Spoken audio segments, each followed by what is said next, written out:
Boa noite a todos e a todas. Iremos dar continuidade ao Seminário de Saúde Mental, Gênero e Raça do Centro Universitário do Rio Grande do Norte. Este evento possui por objetivo ampliar os conteúdos já vistos na matéria Gênero e Sexualidade Humana, ministrada pela professora Roseli Cunha. Desde já, agradecemos pela disponibilidade de todos os convidados, palestrantes e alunos que aqui estão presentes. Neste momento, convidamos o músico e compositor Amenhori. Amenhori é slammer, atual bicampeão estadual do Slam RN, membro da gravadora Stone One e integrante do trio Três Norte. Em julho do ano passado, lançou seu primeiro EP, chamado Ira, repleto de críticas e reflexões também sobre a pandemia.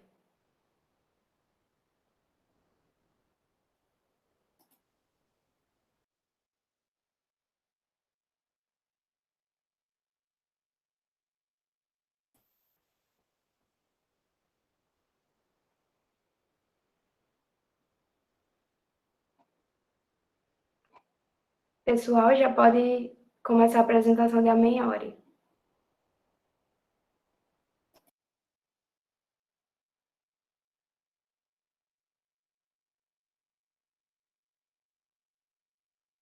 Para todos os públicos.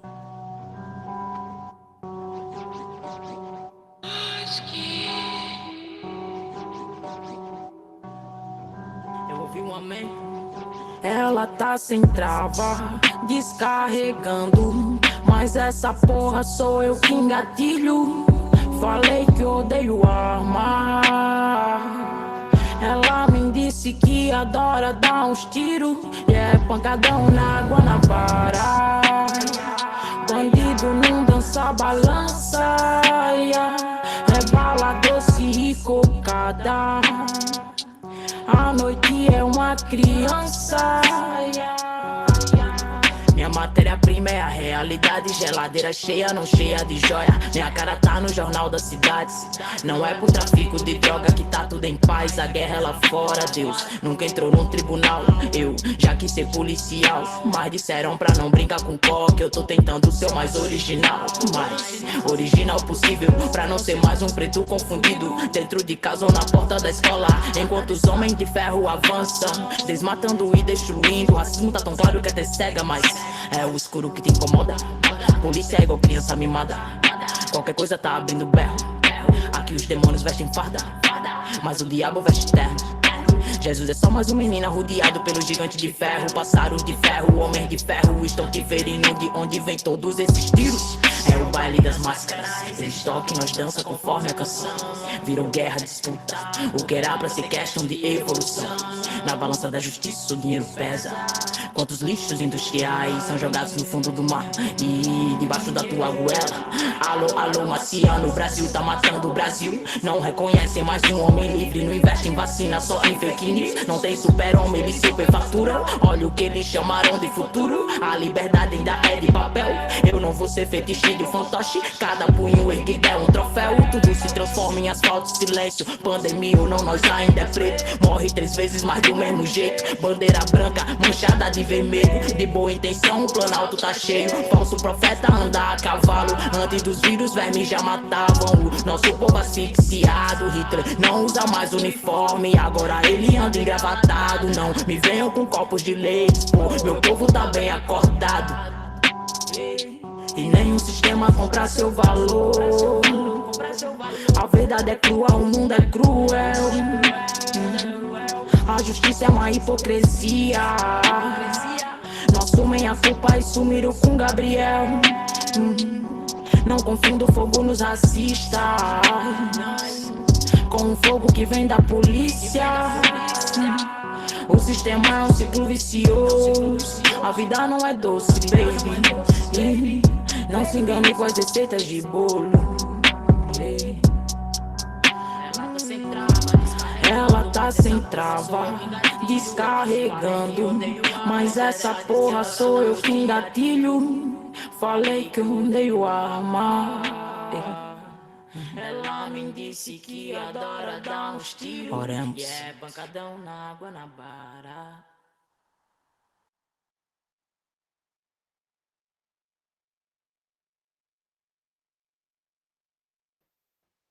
Obrigada pela apresentação. Iniciando a sexta mesa redonda, gostaríamos de convidar a psicóloga Helena Oliveira para realizar a mediação. Para compor a mesa, convidamos Carolina Oliveira, que palestrará sobre saúde mental sob o viés de gênero, uma releitura gendrada de epidemiologia, da semiologia e da interpretação diagnóstica.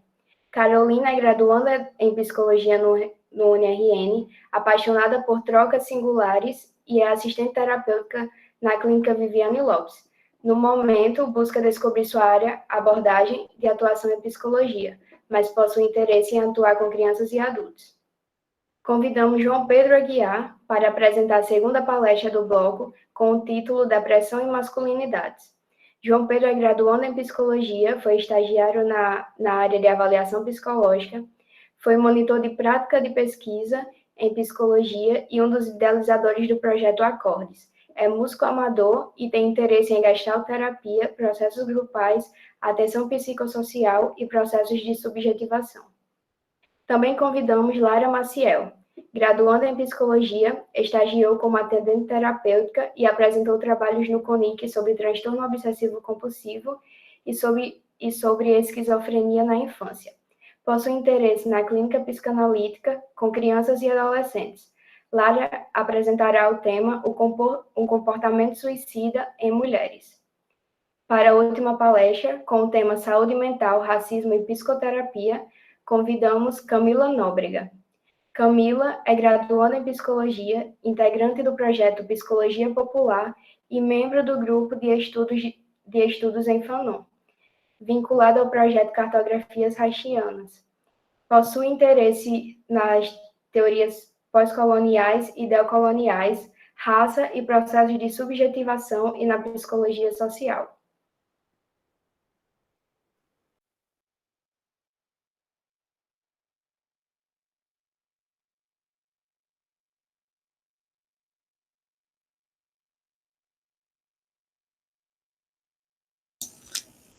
Boa noite, acho que podemos então dar início, né?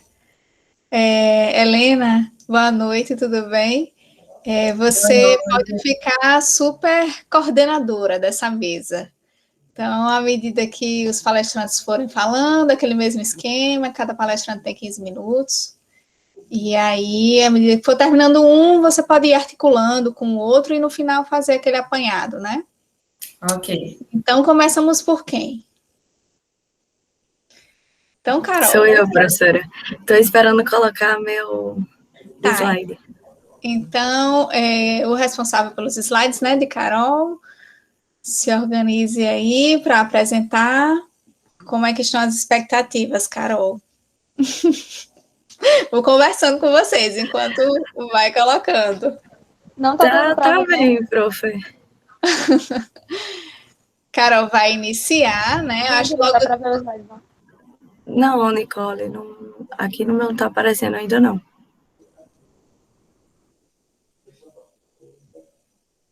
Nicole, né, que vai colocar.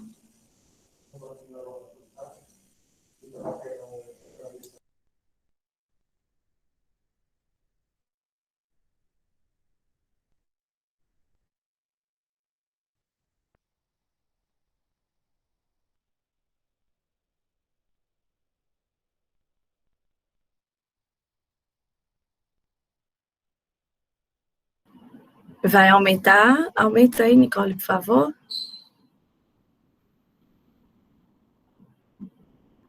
Vixe, ela saiu, enfim. Ela saiu? Ela deve ter tido algum problema na internet. Se você quiser, Carol, de alguma maneira fazer alguma introdução, se for possível, enquanto ela resolve. Tá bom. Ah, sim, tá bom. Então, eu vou começar.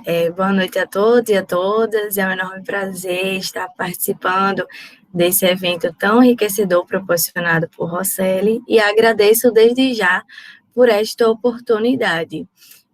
Para dar início à nossa mesa redonda, eu abordarei sobre o tema Saúde Mental sob viés de gênero, uma releitura gendrada da epidemiologia, da semiologia e da interpretação diagnóstica. artigo este encontrado no livro Saúde Mental e Gênero, de Valesca Zanello. Pode passar.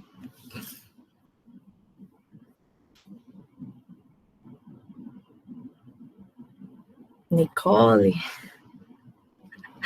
Pode passar. Tá bom, então vou seguindo.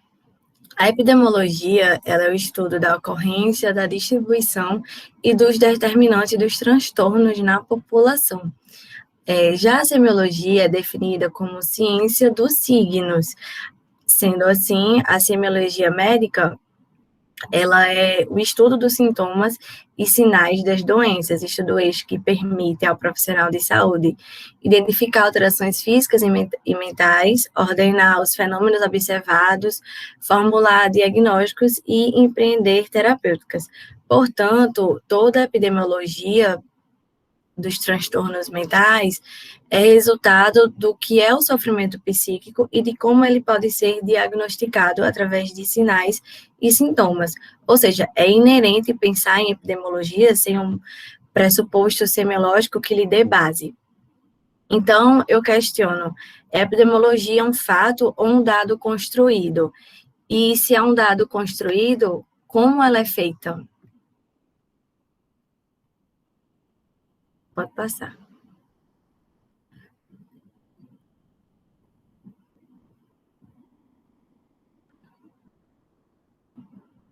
Enfim, aqui não passou, mas...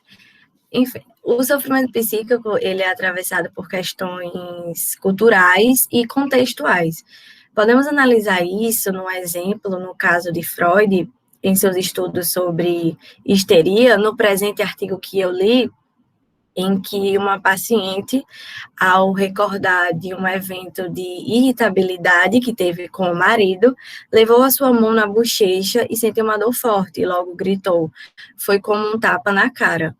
Sendo assim, nós da psicologia não temos como enxergar o corpo como uma máquina, como a gente enxerga na medicina, porque cada pessoa ela vai ter passado por um processo de subjetivação diferente. Se pensarmos na semiologia da medicina, ela é atravessada por estas determinações culturais marcadas por metáforas que refletem o modo de viver de cada grupo. No entanto, ela quer se fundar não nas diferenças culturais e individuais, mas sim em dados semiológicos estáveis e universais. Então, trazemos aqui a questão do conceito de universalidade, sendo que não temos como aplicar isso sobre uma pessoa que passou por um processo de subjetivação diferente da outra. E também não se pode aplicar a homens e mulheres, porque, de acordo com os diagnósticos, as mulheres têm maior ocorrência de depressão e transtornos de ansiedade, e os homens têm mais comportamentos antissociais e uso de substâncias psicoativas.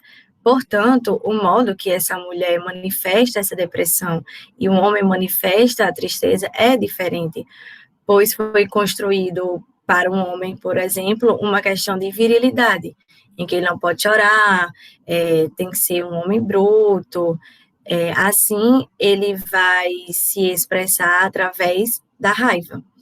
Então, nós não podemos pautar esses diagnósticos universais, porque justamente a construção das pessoas é diferente, e a semiótica da medicina, ela olha muito através dessa questão universal, como se fosse a ausência e a presença de sintomas em qualquer sujeito, já que a medicina trata o sofrimento psíquico como se fosse um sofrimento físico.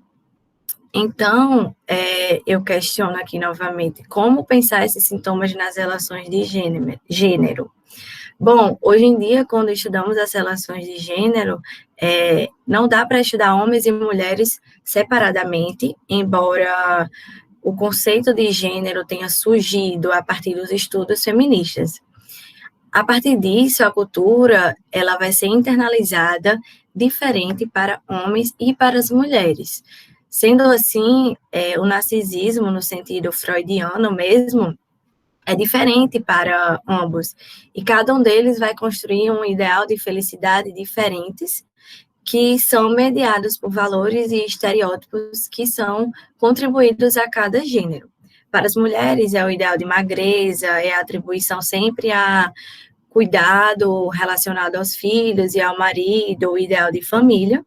E para os homens, o que faz um verdadeiro homem vai ser relacionado ao sexo e ao trabalho. O homem, ele vai alimentar a sua virilidade através do trabalho e do sexo, um trabalho que ele ganhe dinheiro, sucesso profissional, e através da violação dos corpos das mulheres, muitas vezes. Na nossa cultura, a mulher tem muito mais facilidade de chorar do que os homens, havendo uma hiperdiagnosticação em mulheres e, o outro lado, uma invisibilidade entre os homens. Assim, as mulheres, elas vão acabar parecendo muito mais com depressão. Não era esse slide, mas tudo bem. Não era esse slide que eu mudei, mas tudo bem, desculpa. Carol, acho que enviaram o slide errado aqui, tá certo? Da continuidade que a gente desenrola. Tá bom. Eu ia precisar da tabela, mas se puder botar lá na parte da tabela. Como eu estava dizendo, vai haver uma hiperdiagnosticação em mulheres e, o outro lado, uma invisibilidade entre os homens. Assim, as mulheres vão acabar aparecendo muito mais com depressão e os homens não, justamente porque as mulheres e os homens foram ensinados a expressar as suas emoções de maneiras diferentes. Pronto. Então, eu trago aqui para vocês um estudo feito por Valesca, Zanello e Silva, e nos principais hospitais psiquiátricos no Distrito Federal, no qual esses diagnósticos eram perpassados pelos estereótipos de gênero, e como podemos ver na tabela, a maioria dos sintomas dos homens eram agressividade, insegurança social, alcoolismo e entre outros. E os sintomas femininos eram ansiedade, tristeza, angústia, depressão, e entre outros. E a partir disso, elas puderam concluir que até o diagnóstico, a semiologia dos sintomas, realizados por médicos, por psicólogos, normalmente estão enraizados nas ideias de gênero que nós temos. Pode passar. Portanto, 56,6% dos diagnósticos femininos podem ser considerados transtornos mentais comuns, os quais possuem uma grande correlação com determinados fatores socioeconômicos e de modos de vida, tais como gênero, baixa escolaridade, baixa renda, dentre outros. Portanto, é necessário trazer aqui também o conceito de medicalização da vida, que é justamente olhar tudo como doença, quando na verdade são problemas sociais e econômicos, porque é como se a gente patologizasse os sintomas. Então, eu digo aqui para nós, estudantes de psicologia, estarmos com essa preparação para que a gente não possa fazer os nossos diagnósticos baseados em violências de gênero, desigualdades de gênero. Pode passar, tá?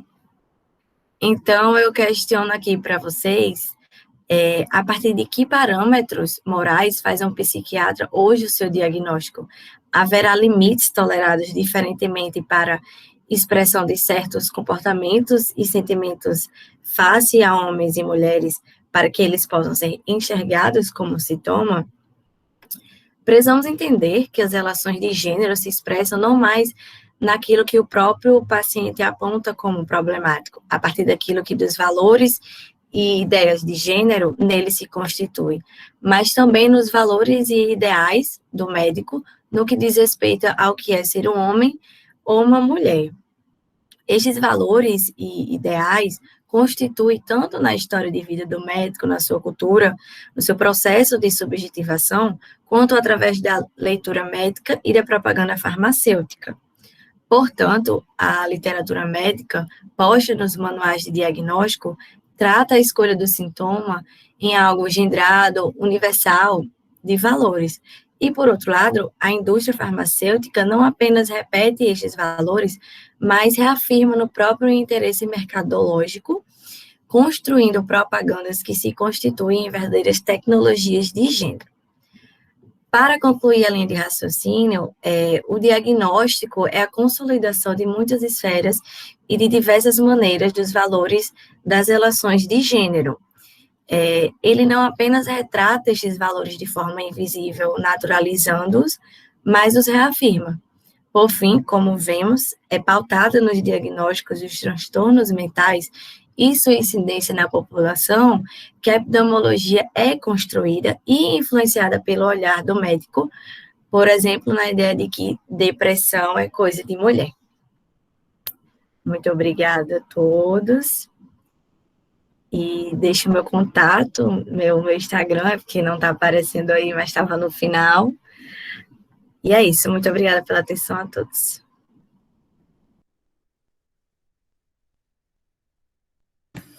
Parabéns, Nicole, pela apresentação. Pessoal, previamente pedindo desculpa que a qualquer momento podem cachorros latir aqui, tá? São as questões do home office. Mas muito interessante o teu trabalho, Carolina. Muito interessante também a tua fala. E extremamente necessário, né? Repensar esse nosso olhar e como os diagnósticos, a saúde mental estão aí, né?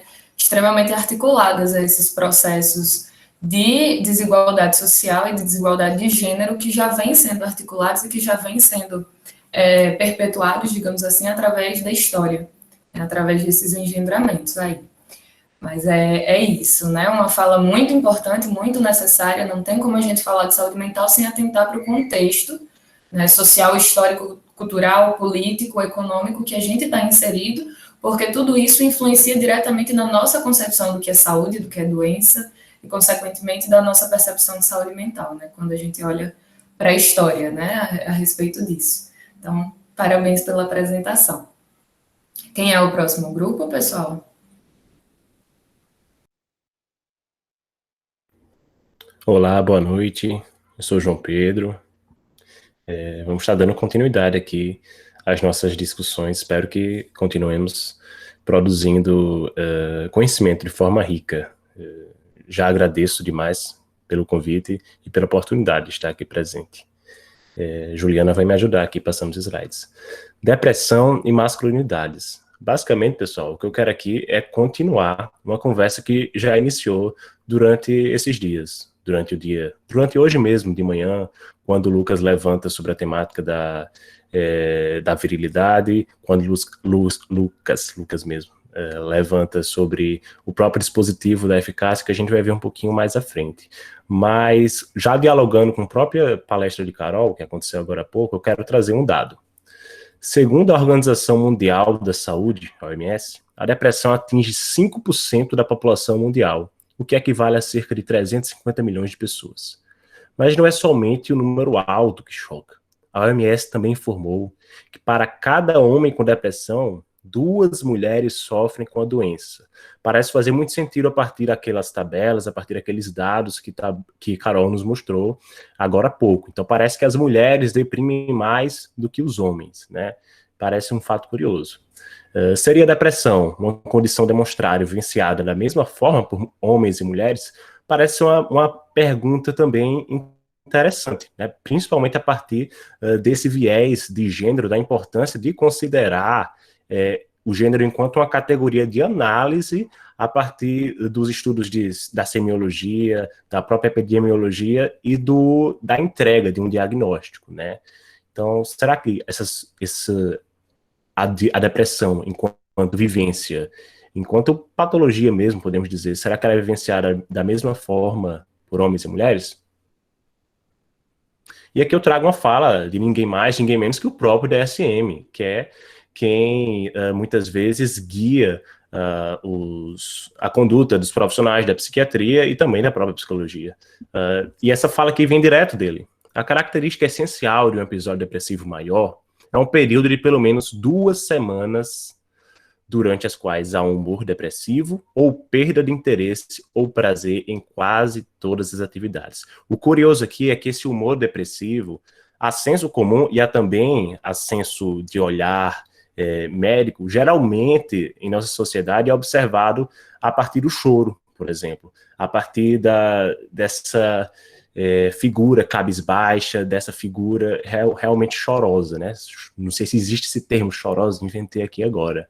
E eu trago aqui dois poetas, dois gênios da nossa música popular, Pablo e Gonzaguinha, que de forma diferente trazem o tema do choro na vivência masculina como algo que, de alguma forma, se torna relevante porque vira tema de música, né? Vira letra de música. Eu não vou me delimitar aqui a uma análise crítica da letra de cada um, eu só trago aqui como duas músicas que provavelmente muitos que conhecem.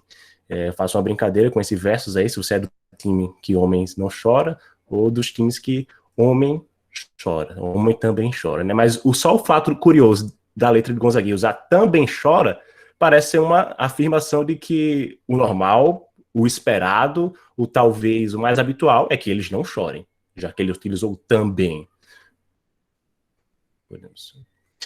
E aqui a Zanello, que tão presente nas outras palestras, como fundo epistemológico, traz aqui: na cultura ocidental, os homens são subjetivados, em um ideal hegemônico de virilidade, no qual se deve suprimir a expressão afetiva de fragilidade, o que os leva a raramente chorar em público ou na frente de outra pessoa, confirmando essa hipótese que a gente vinha trazendo até aqui.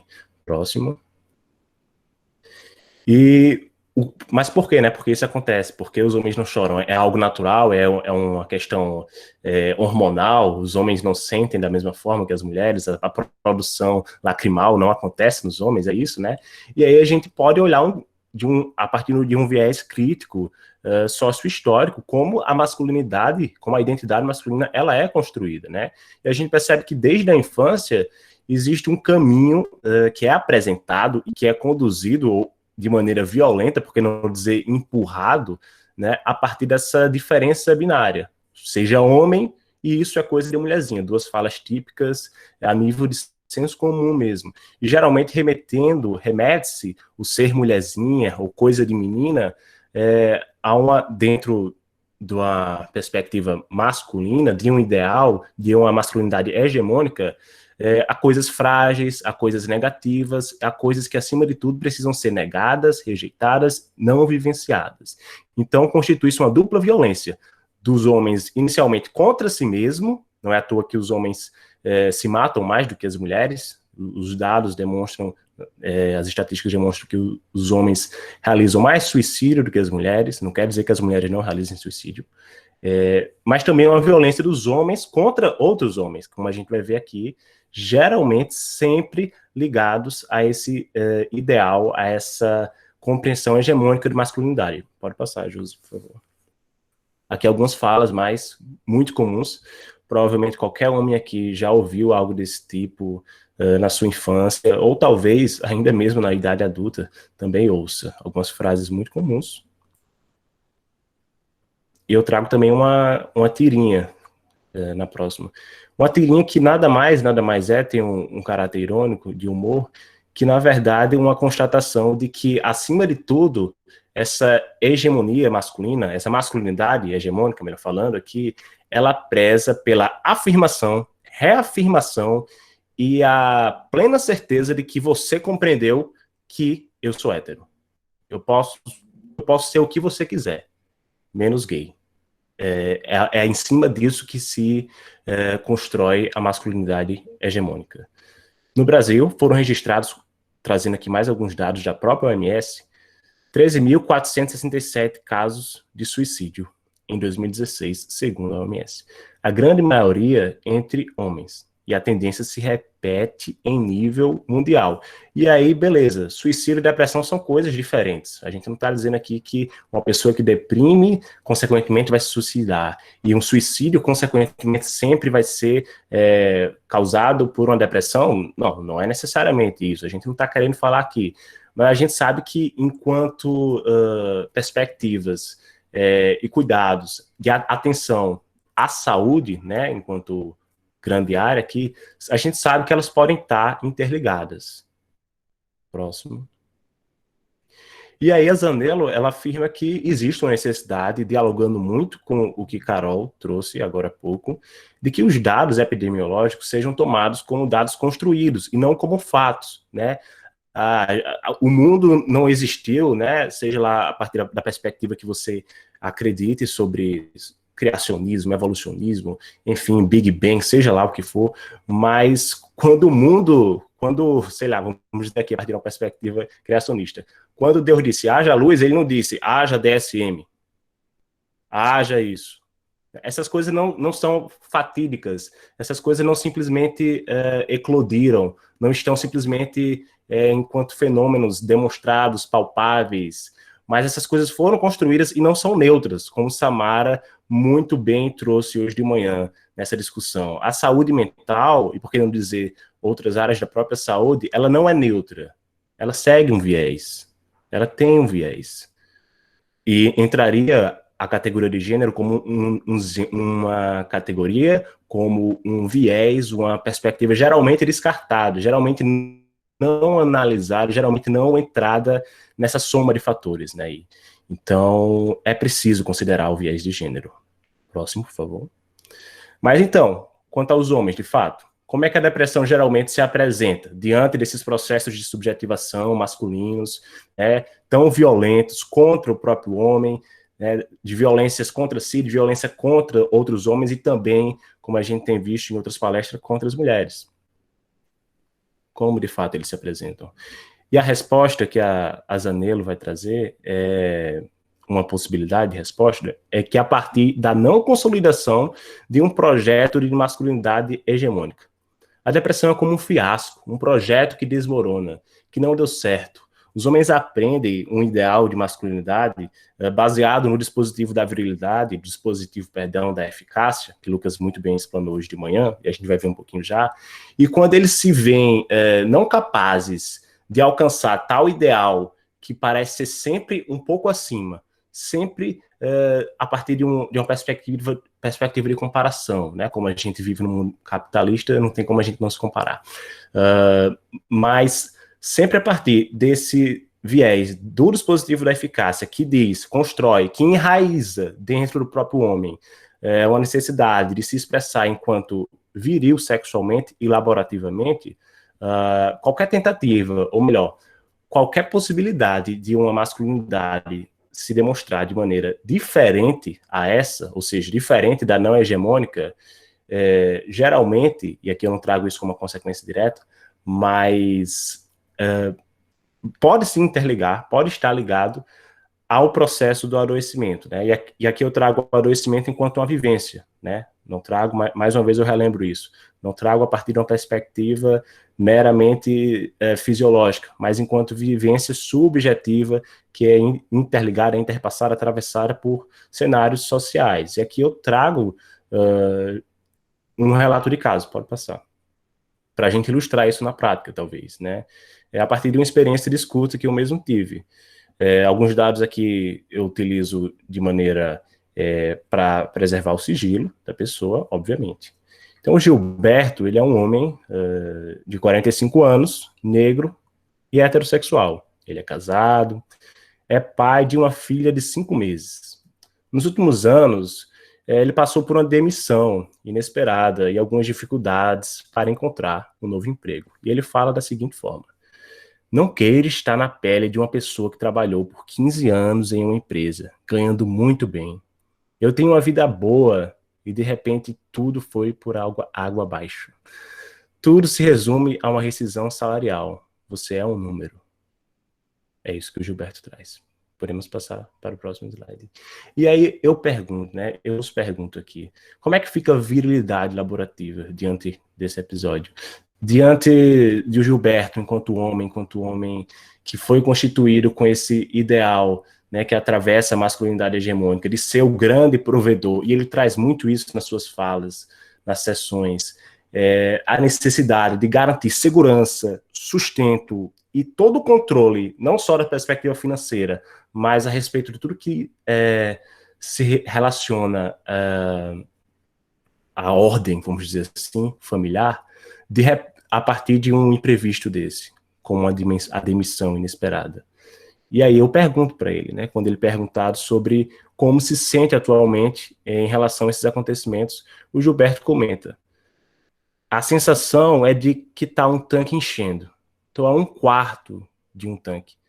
Talvez falte alguma realização profissional. Me sinto uma pessoa tentando ser completa, alguém inteiro. Então, diante da demissão inesperada, diante da não consolidação desse ideal hegemônico de masculinidade provedor, que ele não está alcançando ser, ele se sente alguém incompleto, não se sente alguém inteiro.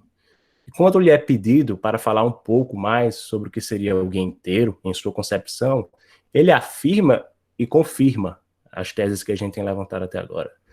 Gilberto afirma que ser inteiro é conseguir se fixar no mercado de trabalho. Então, a gente trabalhou aqui um pouquinho mais a questão da virilidade laborativa. Poderíamos entrar também em maiores discussões sobre a virilidade sexual. Mas isso aqui foi só um exemplo, pessoal, de como na vida do Gilberto, a partir de uma análise qualitativa, que inclusive poucas vezes são feitas nos estudos, que se você for olhar a partir das bases de pesquisa, a respeito de como a depressão é vivenciada pelo masculino, pelas masculinidades. E eu termino com essa citação, com essa frase da própria Zanello e da Windmiller, que foi uma orientada dela de mestrado.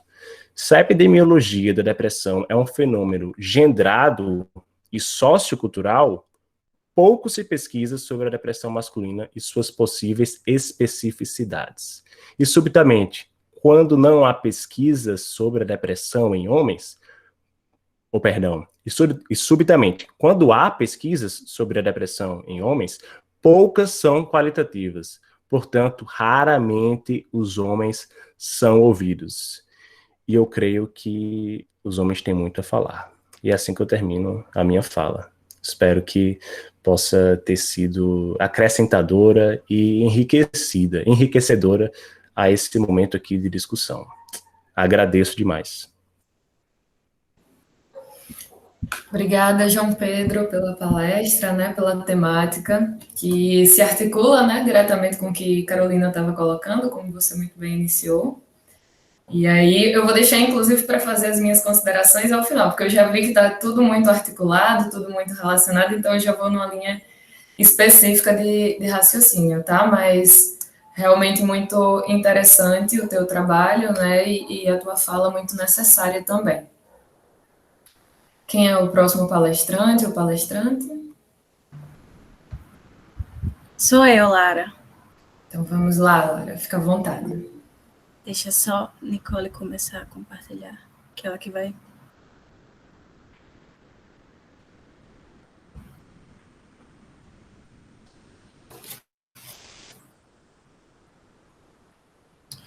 Boa noite, gente.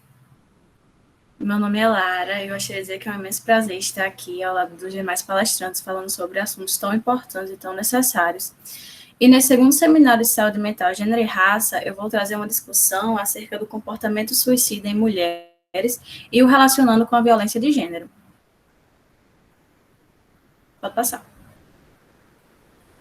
Bem, inicialmente é muito importante falar do sexismo estrutural, qual foi fomentado aqui no nosso país devido a todo um contexto histórico e cultural em que as mulheres desde a infância elas têm seus corpos totalmente controlados. Isso com o intuito de naturalizar o ideal da subserviência feminina.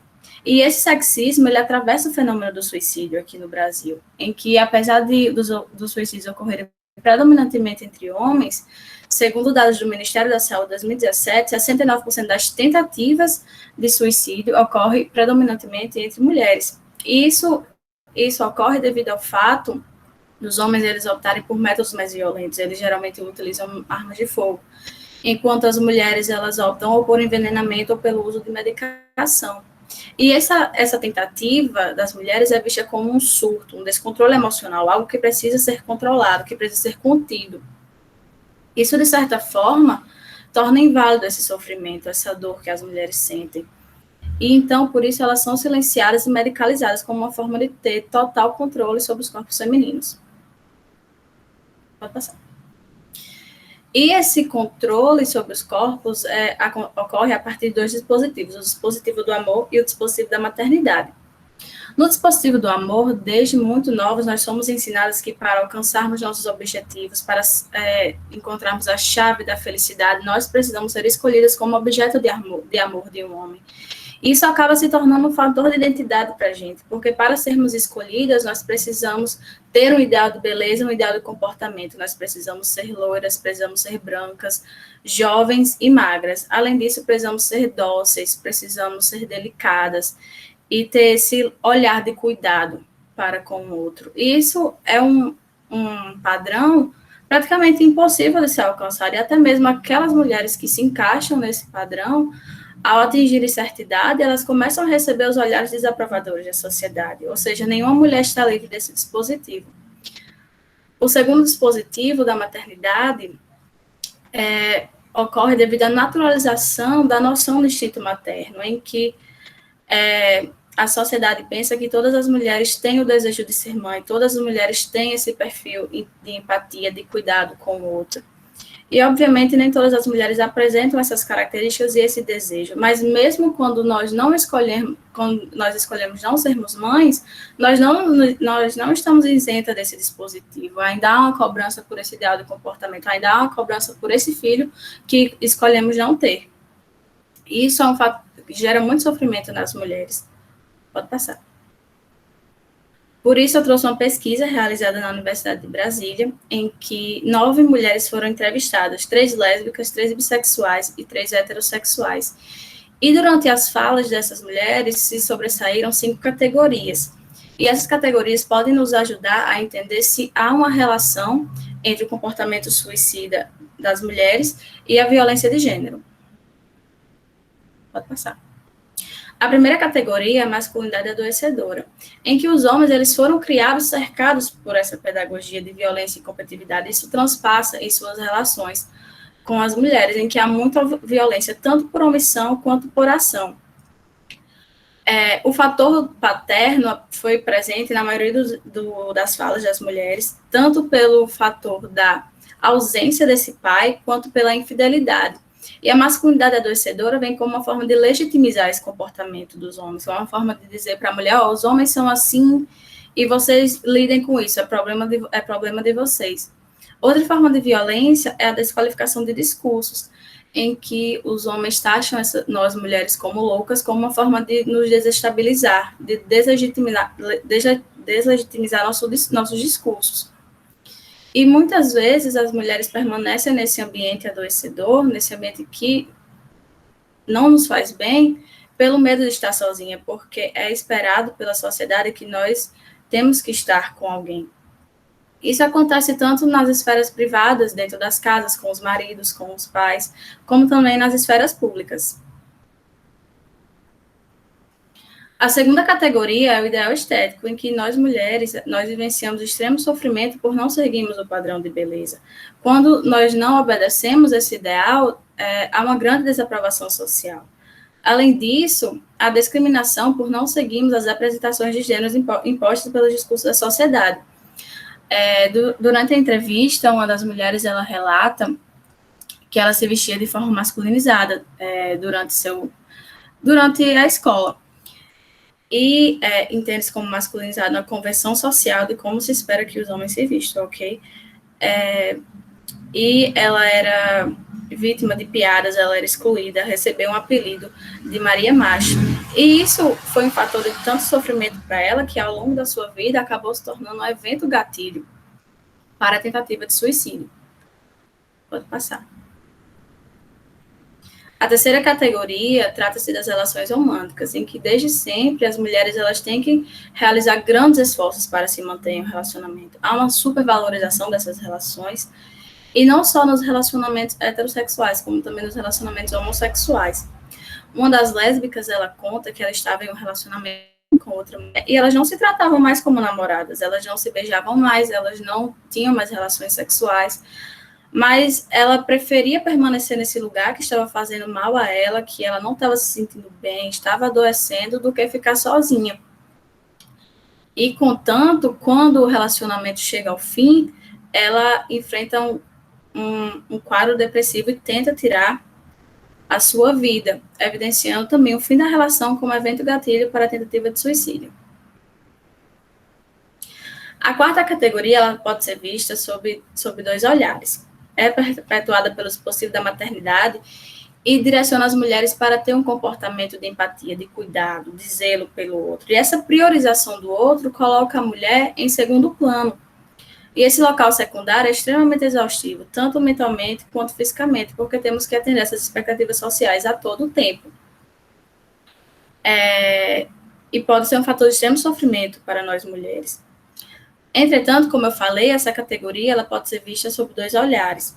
Uma das mulheres heterossexuais, ela relata que ela já tentou suicídio diversas vezes, mas hoje ela não tem mais coragem, ela não tem mais vontade de fazer, pelo medo de deixar os pais desamparados. Então, essa categoria, ela pode ser vista tanto como um reforçador para a tentativa de suicídio, mas também como uma forma de impedir essa tentativa. A quinta e última é a dissidência da heterossexualidade. Essa categoria foi apresentada apenas por mulheres lésbicas e bissexuais. Diferentemente dos homens, as mulheres não são privadas da feminilidade. Apesar de elas se relacionarem apenas com mulheres ou com homens e mulheres ao mesmo tempo, ainda há uma cobrança por esse ideal estético, ainda há uma cobrança pelo ideal de comportamento. E homens gays e bissexuais, eles não vivenciam isso, eles são privados da sua masculinidade. Além disso, essa dissidência ela vem acompanhada, a maioria das vezes, de grande rejeição por parte dos familiares, dos pais. E, geralmente, essa rejeição ela vem camuflada de uma religiosidade muito grande. Então, esses pais taxam essas mulheres de pecadoras. Eles afirmam que é pecado amar quem elas amam, é pecado ser quem elas são. Aí você imagina você ouvindo isso de uma pessoa que cuidou de você, uma pessoa que você ama. É muito doloroso e pode corroborar, sim, com a tentativa de suicídio dessas mulheres. Além disso, a dissidência de mulheres lésbicas e bissexuais é vista de forma diferente pela sociedade. Enquanto para as mulheres lésbicas é vista como uma forma de romper com a heteronormatividade, ou apenas uma forma de romper com a forma de como as coisas supostamente deveriam ser, as mulheres bissexuais elas são vistas de forma relacionada à promiscuidade. Elas são extremamente fetichizadas o tempo todo. E é relatado por uma mulher bissexual da pesquisa que ela estava em um relacionamento e o homem apenas estava com ela com a ideia de que ela iria aceitar fazer sexo a três. Ou seja, há o fetiche por trás. E isso é um caminho extremamente solitário para elas. E se mostrou, sim, também como um evento gatilho para o suicídio. Pode passar. Portanto, a partir da análise dessas cinco categorias, é possível perceber que há, sim, uma relação entre o comportamento suicida em mulheres e a violência de gênero. Essa violência ela é tão severa que ela causa um grande impacto na saúde mental de nós mulheres.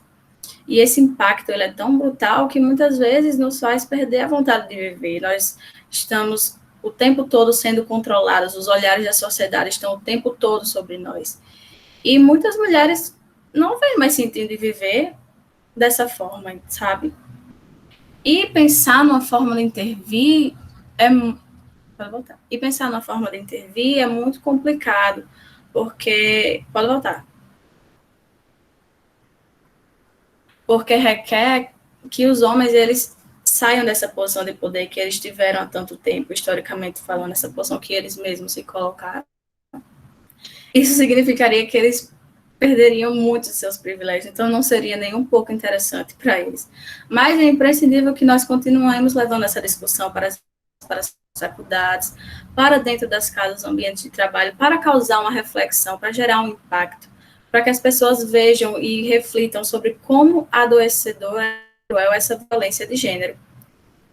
E cabe a nós mulheres continuarmos na nossa luta. E tanto por nossos direitos, como também contra as amarras da sociedade que nos limita tanto. Aqui está o artigo, qual eu retirei a pesquisa. É um assunto bastante complexo, porém é muito importante, é imprescindível que ele seja discutido. E o intuito da minha fala de hoje foi que vocês refletissem sobre isso, causar uma reflexão. E eu espero que eu tenha conseguido alcançar meu objetivo na noite de hoje. Aqui está uma indicação de leitura, para quem tivesse interessado. Obrigada a todos pela atenção e boa noite. Aqui está meu e-mail, se alguém quiser falar alguma coisa, estou à disposição. Obrigada. Obrigada, Lara. Acredito que sim, né? Já adiantando, alcançou seu objetivo, tá? E aí, seguimos. Parabéns pela tua fala. A próxima palestrante ou o próximo palestrante, por favor. Boa noite, gente. Samara vai apresentar aí os slides.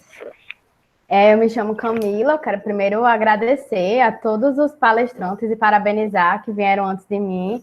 Tá muito incrível, gente. Eu estou aqui com os olhinhos brilhando acompanhando vocês. Quero agradecer a todo mundo que está em casa e a organização do evento. Foi tudo muito pensado cuidadosamente. Estou muito feliz de estar aqui hoje contribuindo. Tiago, acho que você esqueceu seu microfone ligado, amigo. Agora a gente vai conversar um pouquinho sobre saúde mental, racismo e psicoterapia, tá? Para a gente pensar essa discussão de maneira realmente contextualizada, eu trouxe algumas noções que vão poder nos ajudar nesse caminho, tá? Inicialmente eu trago a raça, que foi uma categoria pensada no começo para se referir às supostas diferenças biológicas que existiriam entre colonizados e colonizadores. E aí as pessoas tidas como racializadas, elas eram colocadas nesse lugar de não humanidade. Por não estarem dentro de uma concepção de humanidade europeia, elas eram colocadas nesse lugar, e é justamente esse lugar de não humanidade que vai dar legitimidade para as relações de violência e de exploração que vão ser produzidas aqui no Brasil, da escravidão até os dias de hoje. E aí, a raça, ela já não é mais entendida enquanto um componente biológico, né? A ciência já chegou no consenso de que não existe justificativa plausível que sustente essa ideia. No entanto, a racialização da população ela ainda persiste. Agora, a raça é entendida enquanto um marcador sociopolítico de desigualdades. Dentro desse contexto, eu quero trazer aqui o conceito de colonialidade, do sociólogo latino-americano Aníbal Quijano. Os cachorros estão atrapalhando, gente? O áudio, dá para ouvir de boa? Dá para ouvir, Camila, pode continuar. Pronto. E aí, esse conceito de colonialidade, ele vai falar sobre essa nova roupagem que o colonialismo vai ter nos dias atuais.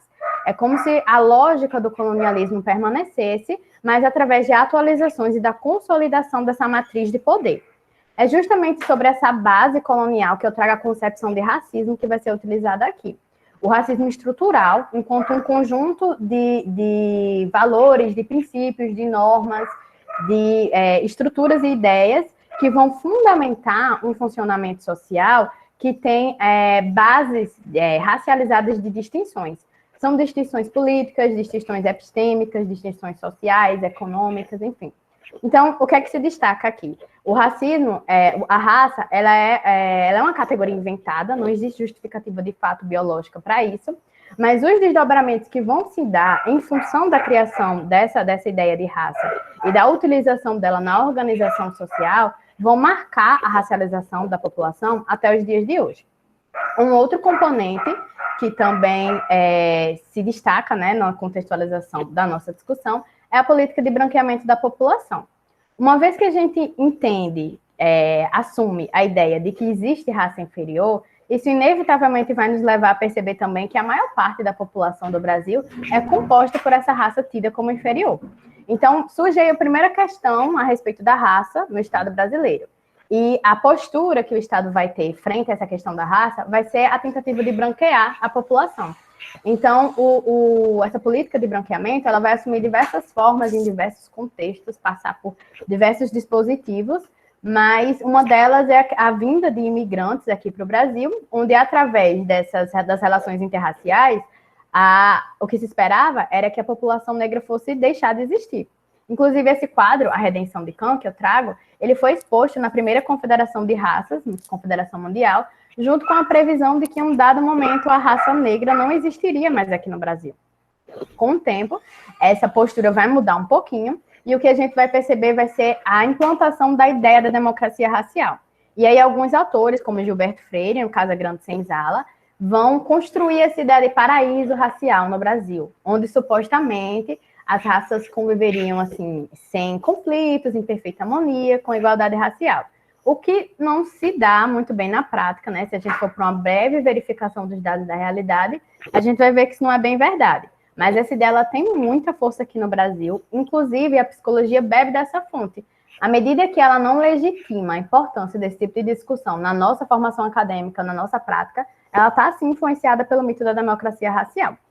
E aí pode passar, Samara.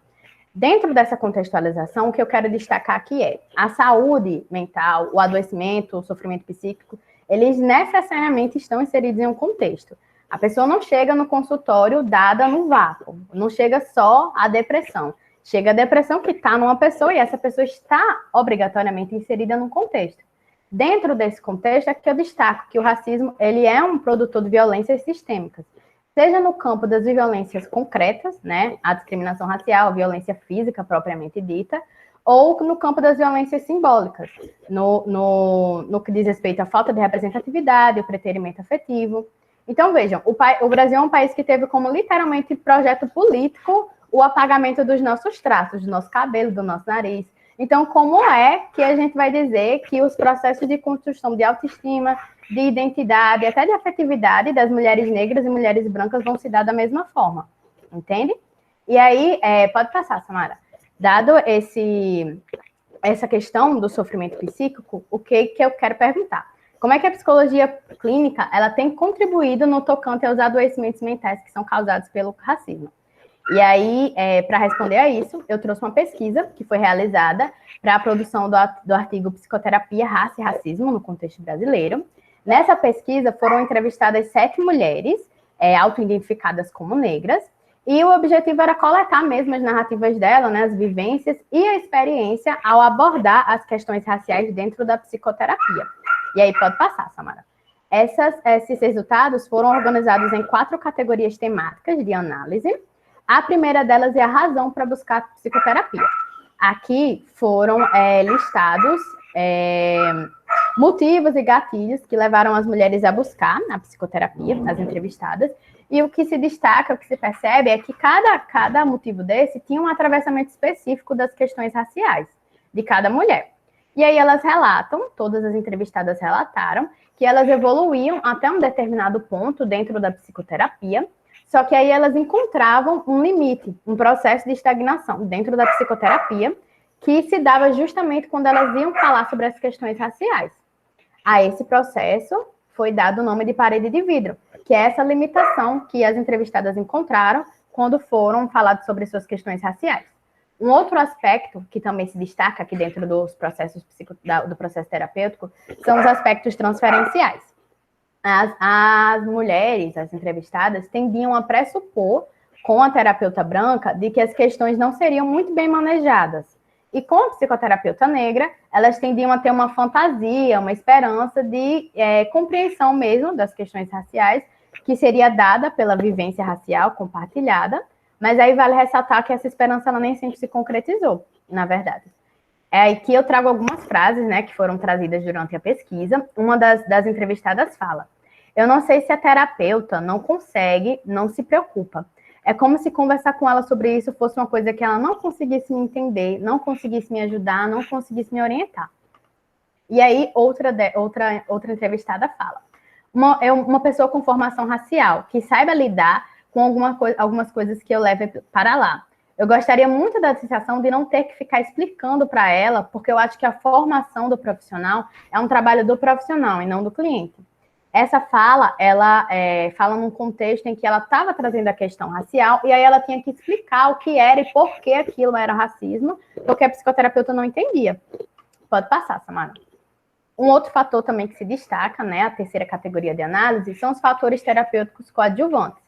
As entrevistadas trouxeram a potencialidade do pertencimento grupal, né, das relações de coletividade negra, como um elemento que vai estar auxiliando nesse processo de saúde, nesse processo de cura, além da terapia. E aí pode passar. A última categoria de análise é a formação do psicoterapeuta para atender as pessoas negras. Algumas mulheres, algumas entrevistadas, trouxeram a questão da empatia como um componente significativo para a construção desse vínculo, e a maioria delas falou sobre a formação acadêmica. Então, o que é que se tem aqui? Aquele processo da parede de vidro, ele se dava justamente em função da falta de formação mesmo do profissional para conseguir compreender de forma adequada e manejar as questões que as entrevistadas traziam. Pode passar. Aqui eu trouxe a fala de uma delas, ela, quando se deparou com esses discursos muito universalizantes, que é também uma grande questão que é trazida dentro dessa pesquisa, discursos de que somos todos iguais, somos todos humanos, não existe essa questão de branco e de preto. E aí elas relatam que esses discursos eram muito violentos.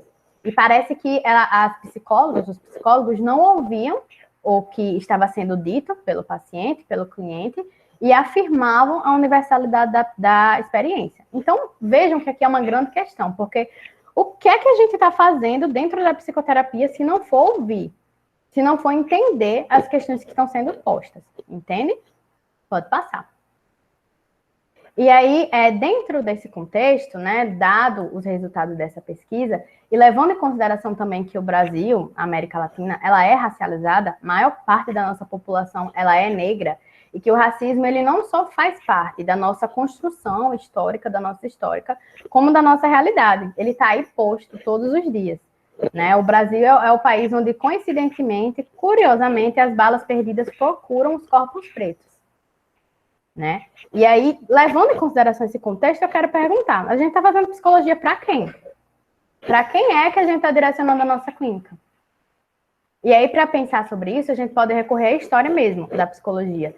A gente percebe que na construção da psicologia aqui no Brasil enquanto ciência, são importadas teorias vindo dos Estados Unidos e da Europa, teorias essas que vêm dentro de um padrão de subjetividade, de contexto específico, que não necessariamente é o nosso.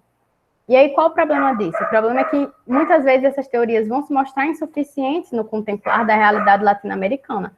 Elas não vão fornecer especificidade de saber que vão amparar o psicólogo clínico, por exemplo, na escuta dessa população racializada, na escuta de uma população não branca.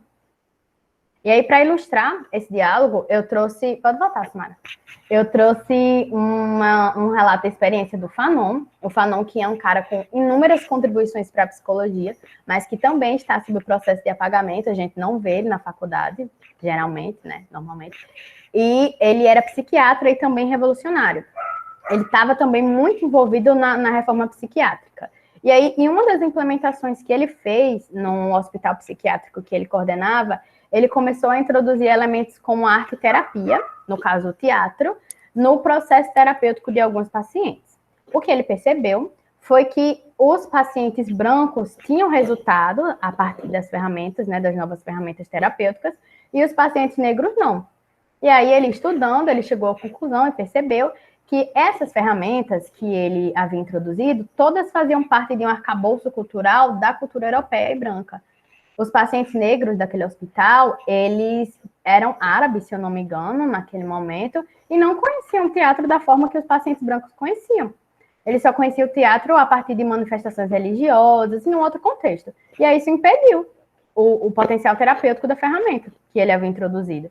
E aí o que é que a gente pode refletir para a psicologia a partir dessa experiência do Fanon? É a ideia da gente desuniversalizar a psicologia. O caminho decolonial da psicologia não é a gente negar tudo que foi produzido no campo da ciência, no campo da psicologia até agora, de forma alguma. Mas é a gente relativizar no sentido de perceber que aquele caminho não é um único. Existem outros caminhos, outras teorias, outros teóricos, enfim, outras possibilidades que não hegemônicas, que podem, inclusive, nos fornecer esse olhar não colonizado para a psicologia e para o paciente, para a pessoa que a gente vai atender, certo? E aí, dentro dessa discussão, eu resolvi trazer indicações de leituras com nome de autores esses que também estão sob processo de apagamento e que têm contribuições, assim, gigantescas para a gente da psicologia e não só da psicologia. Eu trouxe a Lélia, a Neuza Santos Souza, a Virginia Bicudo, são todos brasileiros, e o Fanon. E aí, para finalizar, eu deixo também aqui o meu e-mail, né, para quem tiver qualquer interesse de continuar a discussão. E eu quero finalizar com essa frase. E eu peço até licença para a gente considerar tudo que foi dito pelos palestrantes, tudo que chegou de afeto, tudo que chegou através das apresentações artísticas, para dizer que nós somos o caminho por onde os novos tempos vão acontecer. É a partir do hoje que a gente vai construir a psicologia de amanhã. Então, que façamos isso com responsabilidade, com compromisso social, atentando as realidades e com muito afeto. E afeto, eu falo, não é só amor, não. Afeto está incluso ódio, está incluso indignação e tudo mais que tiver envolvido no ato de se opor ao que produz sofrimento e ao que produz opressão. Então, é isso. Camila, estou extremamente afetada, inclusive, viu? De todas as formas aqui.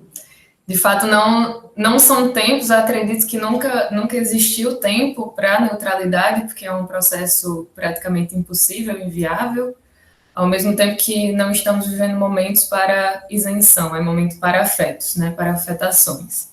Queria agradecer pela tua fala, parabenizar também, né, extremamente importante, considerações muito necessárias. E aí, assim, só para fazer um apanhado geral, né, das falas das palestrantes e do palestrante, né, que estiveram aqui, me lembrou muito o processo de Holocausto brasileiro, né, sendo bem breve, que foi um processo que fez parte do higienismo da nossa sociedade. Estavam lá mulheres, pessoas consideradas loucas, a grande maioria da população que estava no manicômio eram pessoas negras, indigentes e etc. Então, vocês trouxeram falas que se articulam diretamente e nos mostram que a psicologia é uma psicologia com uma postura política. Não isenta, não neutra, mas uma psicologia que compreende, que olha criticamente para as estruturas, para os dispositivos que estão em articulação, né, historicamente, como vocês muito bem mostraram. Então, só tenho a agradecer pela fala de vocês, né, de uma forma completa, se articulando aí diretamente e mostrando que gênero, raça, a concepção de masculinidade, feminilidade, os conceitos até mesmo da heteronormatividade, os preconceitos em relação às diversidades sexuais, todos eles estão diretamente relacionados e articulados entre si, e todos eles nos atravessam. Então, para a construção de uma psicologia que reconheça isso, e que olhe para que psicologia a gente está construindo, para quem, como muito bem foi colocado, e para que a gente possa construir uma psicologia de afeto, né, de posicionamento, de reivindicação dessa nova forma de psicologia. Queria agradecer à professora Rosselli, né, e parabenizar vocês pela iniciativa. Acredito que isso que estamos fazendo agora é isso, afetar outros e nos afetarmos também. Então, muito obrigada. Nós que agradecemos, Helena, por você ter aceitado, né? Disse mais uma vez, do jeito que eu disse semana passada, na sua agenda corrida, ter conseguido um tempo para participar, né? Mediar, muito importante, não só por ser egressa, né, da instituição, mas por você ter uma representação política muito evidente, né, na psicologia, sendo conselheira do CRP. E eu acho que isso é muito importante, né, tomar para si esses lugares, né, que são nossos e que faz parte, bem disso que Camila apresentou, né, de tomar um posicionamento, né, e dizer que psicologia é essa e para que a gente veio, né, e como muitos disseram aqui no chat, para quem a gente serve, que é uma grande questão, né, da psicologia, desde que nós nos tornamos críticos, porque, como vocês sabem, isso não foi, né, nem sempre foi assim. Inclusive, tem uma fala de Luke, semana passada, que eu concordo muito, que ele diz, olha, e quem está aqui, essas pessoas que estão aqui ainda são uma minoria, né, nós somos uma minoria.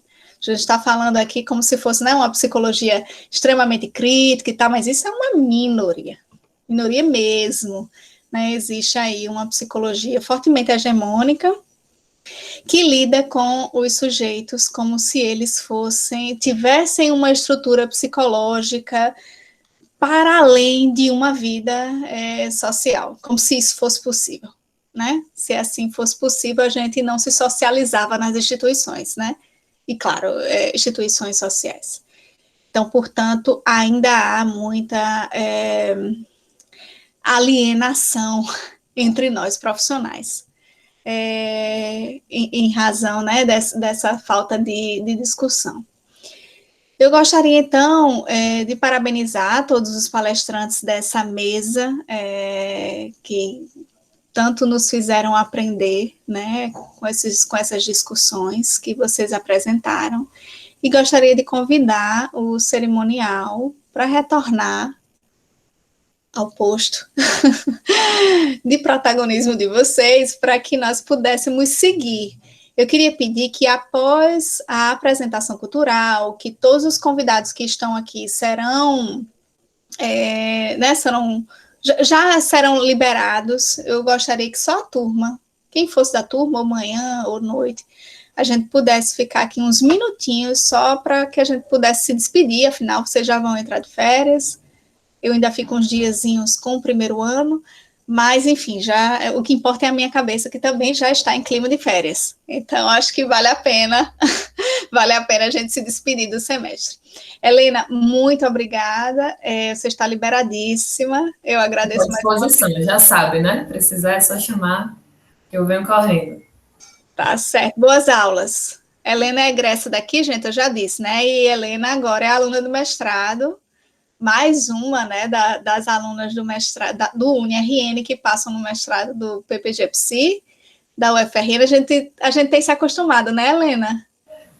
Estou retornando para a dinâmica agora. Todo ano a gente tem alguma das alunas, né, que passam, né, no mestrado.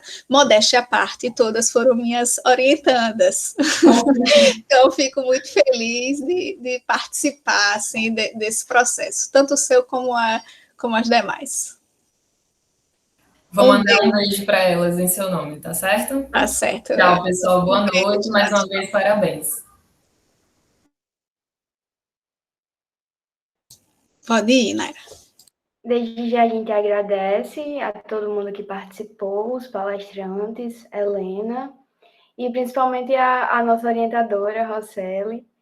E para finalizar, a gente convida João Pedro Aguiar, para encerrar com a última apresentação cultural.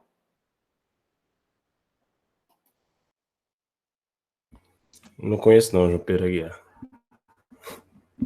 João Pedro, eu tô achando mais engraçado que você bem que disse que ia nos surpreender com os looks diferentes, e você tá fazendo isso mesmo, não é? Ah, é verdade, eu só não troco a boina, mas... Não, mas você trocou, eu acho que você colocou uma outra coisa, disse, olha, não. É diferente, acho que você colocou um boné, não foi? Eu fiquei aqui morrendo de rir. Menino João Pedro, no vídeo eu já tava com outra boina, quando eu gravei, eu botei uma boina... Inclusive, todas as boinas que eu estou usando aqui, oferecimento Fábio Boinas, porque ele me deu essas duas boinas, viu? Olha aí, agradeço demais. Para quem não estava na semana passada no evento, ele fez essa promessa, não foi, João Pedro? Verdade. Eu pensei até em tirar a barra, professor Maurício. Não, tem pra quê não. Aí já é demais, né? Entendi. Aí já é demais. Tá bom, então nos mostra a sua beleza de agora à noite. Vamos pra gente finalizar. Algumas músicas aqui para finalizarmos esse momento. E já deixo total agradecimento pela oportunidade, pela confiança e pelo carinho que tiveram comigo em me convidar, e saibam que o carinho é extremamente recíproco. João Pedro, eu só ia lhe avisar antes de começar que sua câmera está desativada, é assim mesmo? Minha câmera está desativada? Eu botei, na verdade, eu tô com... Aqui tá ativada, dois. Roseli. Sou só eu? Ah, então sou só eu. Tô com o celular. Vá. Ele tá com dois, prof. Tranquilo. Exatamente. Tô com um pro microfone e outro para a câmera.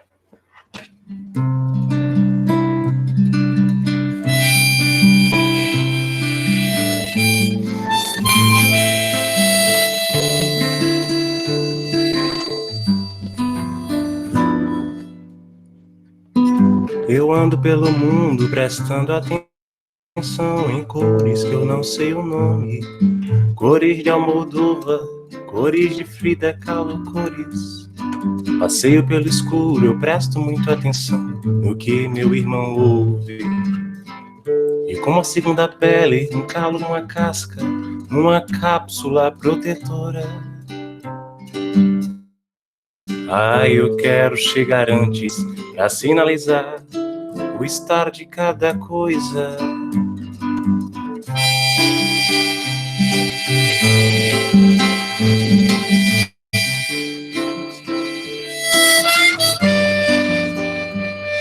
Eu ando pelo mundo divertindo gente, chorando ao telefone e vendo doer a fome dos meninos que têm fome. Pela janela do quarto, pela janela do carro, pela tela, pela janela. Quem é ela, quem é ela? Eu vejo tudo enquadrado. Remoto controle.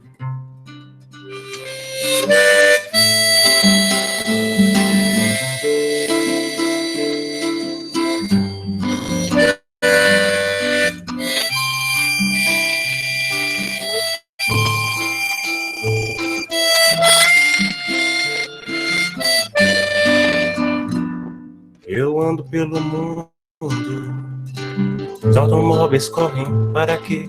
As crianças correm para onde? Transito entre os lados, de um lado eu gosto de opostos. Exponho meu modo, me mostro. Eu canto para quem? Pela janela do quarto, pela janela do carro, pela tela, pela janela. Quem é ela, quem é ela? Eu vejo tudo enquadrado. Remoto controle.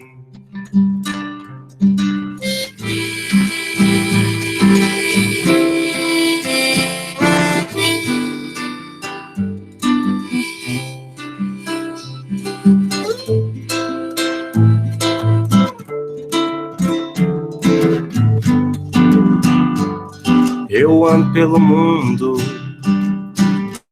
e meus amigos, cadê minha alegria, meu cansaço, meu amor? Cadê você?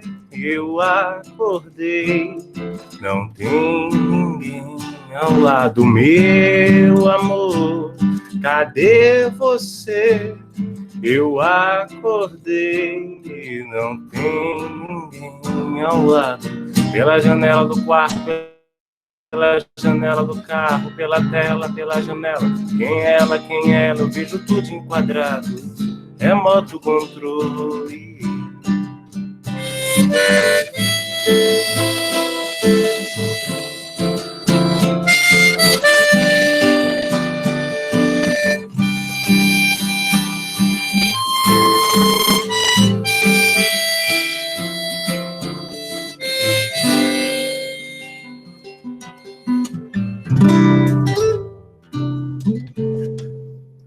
Eu não sei se ainda tem tempo para outra, mas qualquer coisa João Pedro, na primeira você já arrasou corações, viu? Eu estou só acompanhando aqui o chat, morrendo de rir. Temos tempo para outra. Tem pessoas já preparadas para isso. Pronto. Deixa eu só botar aqui. Vamos seguindo com mais uma. Esse aqui quem gosta muito é Fábio. Mas Fábio, infelizmente, não está aqui. Está celebrando aqui. Mas vou tentar fazê-la.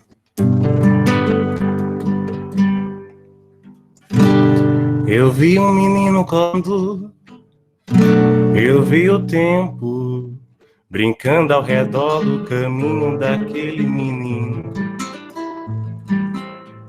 Eu pus meu pé no riacho, riacho que nunca tirei. O sol que ainda brilha na estrada que eu nunca passei. Eu vi a mulher preparando outra pessoa. O tempo parou para olhar para aquela barriga. A vida é amiga da arte, é a parte que o sol me ensinou. O sol que atravessa a estrada que nunca parou. Por isso uma força me leva a cantar. Por isso essa força estranha. Por isso é que eu canto, não posso parar. Por isso essa voz tamanha. Eu vi muitos cabelos brancos na fonte do artista. O tempo não para, no entanto ele nunca envelhece. Aquele que conhece o jogo do fogo das coisas que são. É o sol, é o tempo, é a estrada, é o pé e é o chão. Eu vi muitos homens brigando Ouvi seus gritos, estive no fundo de cada vontade encoberta. E a coisa mais certa de todas as coisas não valem o caminho sobre o sol. É o sol sobre a estrada, é o sol sobre a estrada, e é o sol. Por isso uma força me leva a cantar. Por isso essa força estranha. Por isso é que eu canto, não posso parar. Por isso uma voz tamanha. Por isso uma força me leva a cantar. Por isso essa força estranha. Por isso é que eu canto, não posso parar. Por isso uma voz tamanha.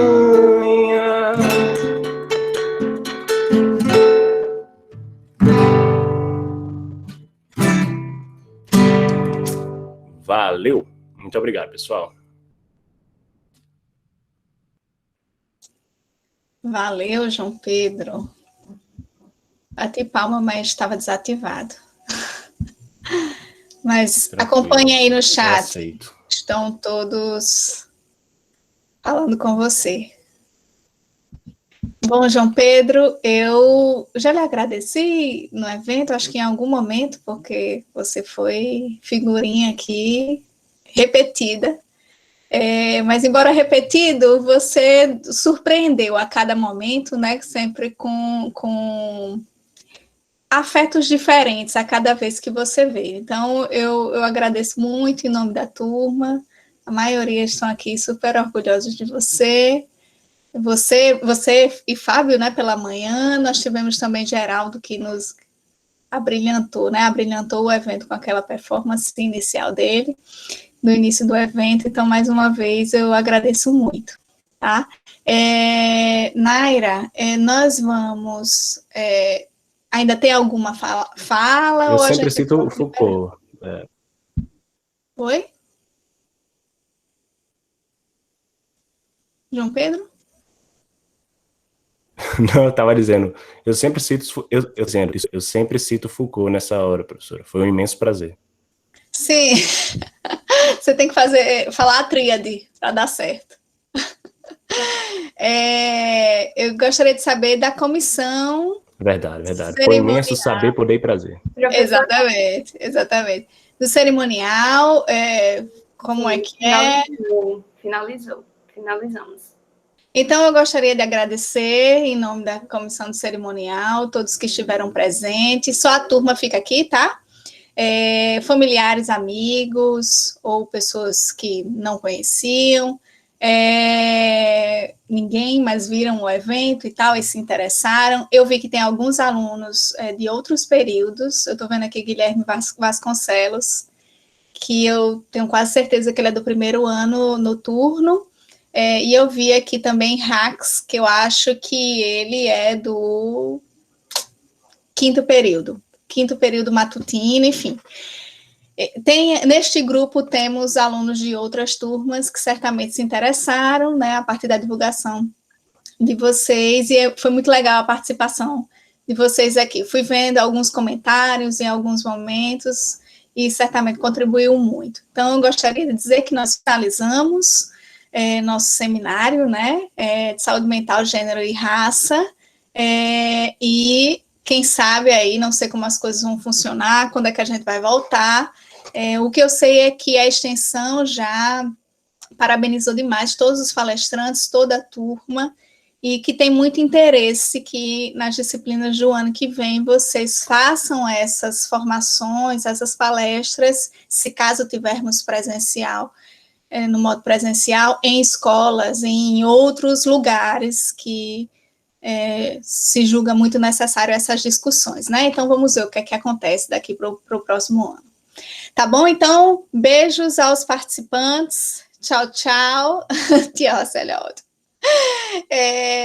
E aí eu queria falar um pouquinho com a turma. A turma da noite pode ficar aqui também, porque eu acho que a gente não teve tempo, né, de se despedir, mas principalmente a turma da manhã, porque né, para a gente finalizar esse momento. Não, Maite ainda está pensando em fraldas, viu, gente? Acabou essa história de fraldas. Vocês já estão quase adultos na psicologia.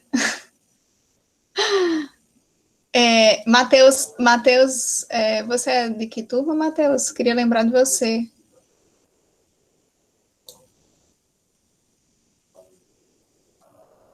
Matheus é daqui, gente? Ou é amigo de vocês? Matheus já se formou, professora. Ele acabou de Já sei, Matheus é o que passou no mestrado em neuro, não sei o que, psicologia. É esse? Exatamente. Arrasou, Matheus.